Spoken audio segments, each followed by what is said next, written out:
let me stop for a moment and say, on the night the wall came down, it was a very fascinating time. The night the wall came down, I was at a reception in West Berlin at the Aspen Institute for Hildegard Buchsein, who was being the new deputy director to David Anderson. The three Western military commanders were there. Both of the mayors of East and West Berlin were there, and Wolfgang Vogel, Honecker's lawyer, was there. It was a nice reception. It ended early, 6:30 or so, and Wolfgang Vogel's car was parked in West Berlin, and he asked if I could give him a lift. And so I said absolutely, and we had also worked on some asylees who had sat in at the embassy just a month before. So we had a nice conversation on the way down. He said that they had met, the lawyers had met, and they met with the Politburo, and there would be a new announcement to a travel law, one that had been changed on November 6th, would then again be changed shortly. And this is really exciting. So I ran into the embassy. I dropped him off at his car. I drove to the embassy. I came and I found John Greenwald, the political counselor, and I said, John, I have this great news. And he said, no, listen to what was on Heute magazine on West German television. And there we saw Mr. Schabowski giving a statement which we really couldn't understand. And so for the next hour and a half, we tried to find out what had been done. We sent Heather Troutman, a political officer, down to Checkpoint Charlie to see what was happening.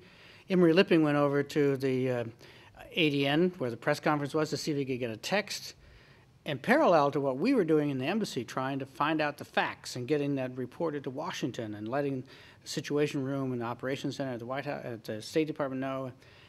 Parallel to that, Tom Brokaw, who had been at the meeting, went back to the Brandenburg Gate and on his rather cumbersome cell phone called Garrick Utley in New York, the anchorman, and said, I have this story, and the Berlin Wall is open.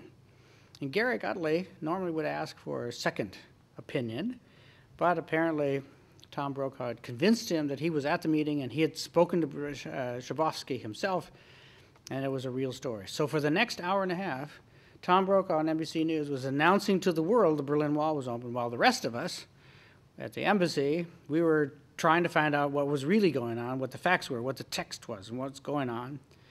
And finally, we found the text, and we reported to Washington, of course. We talked to Harry Gilmore, who was the minister in West Berlin, and told him there would be a lot of people traveling as soon as they could get a visa, because the statement was, if you want to travel, you could get a visa, and if you wanted to emigrate, there'd be a possibility for immigration at some new office that they would set up immediately. Well, people heard travel immediately, and they started storming the place. But we thought, they're Germans, and they're orderly, and this will be okay, and they're not violent. And then I drove home. It was about 10 o'clock at night. I drove home Schönhauser Allee towards Platanstrasse, where I lived in Niederschönhausen. And as I passed Bornholmer Strasse, where my children went to school every day, I saw a crowd at the gate. And knowing that there was a shoot-to-kill order for anybody attacking the crossing point, I turned and drove down towards the gate. And I saw on the other side of the bridge, the S-Bahn bridge, a TV camera with its lights, because they knew something was happening because they had heard Schabowski and they were looking. And I saw a confrontation. I saw cameras. I said, I must go watch this on television. So I went home, turned on the television. My wife said, the children are sleeping. I said, no, we have to work. This is something's going to happen. We don't know what it is. Something's going to happen. I called Ambassador Barclay. I called John Greenwald. I called Harry Gilmore. We'd like to revise what we were saying earlier.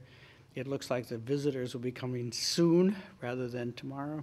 We got a hold of Washington, and you could then see for the next few hours the drama unfolding. At Bornholmer Strasse, they crossed. They went into the cameras. Lights in the neighborhood came up. People were coming everywhere. And by early morning, when our two children were to be picked up for school, chaos was reigning. We didn't know what was going on. The rules hadn't been established.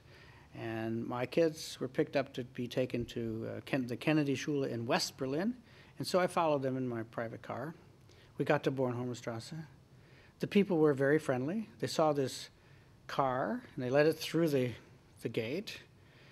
And radio DDR1 was reporting that the visa requirement would be imposed at 8 o'clock. And so I was 7 o'clock or 7:15 in the morning. I waited, and then people were trying to get back from West Berlin. Some people who had just woken up decided they needed to get to West Berlin, and there was chaos. I started to drive to the embassy. By the time I got there, the GDR said the visa requirements at noon. And at noon, they said Monday. This was a Friday, just November 10th. For political scientists, for those of us analyzing what was happening, we saw the power of the SED shift from Krentz to the street. Krentz then, of course, tried to regain that control, but there was a lingering question. What happened? Where was the shoot-to-kill order? Nobody carried it out. That was amazing. About 2 months later, I was having coffee with some friends of ours who went to the same church we did, and East Germans, and I said, I don't understand. There's something more to this story. There was, and Uwe Gerson, who was the person I was talking to, said, my brother-in-law will tell you, and he was there that night. And so he asked him to come down, and he brought his GDR Ausweis, his ID card, and he opened it up, and you could see on the ID card that the picture had a visa stamp on it, invalidating the ID card. That is, the first 100 people were thrown out. They were thrown out, and the gate was closed, and there was only one problem. They were on television. Nobody knew what the story was except what Tom Brokaw was saying. The wall is open, and here they are. They're coming through. And so the breach of the fall of the wall was done in that manner. It was breached, and then the GDR lost control, and the rest of the story moves into a whole new phase of the decline of the GDR, what we were trying to do at the embassy to track it, to make sure that the questions later of civil war were not addressed, and that the round table that had been so well practiced in Poland were done. And we began to be very, very busy. We were like a video on fast forward.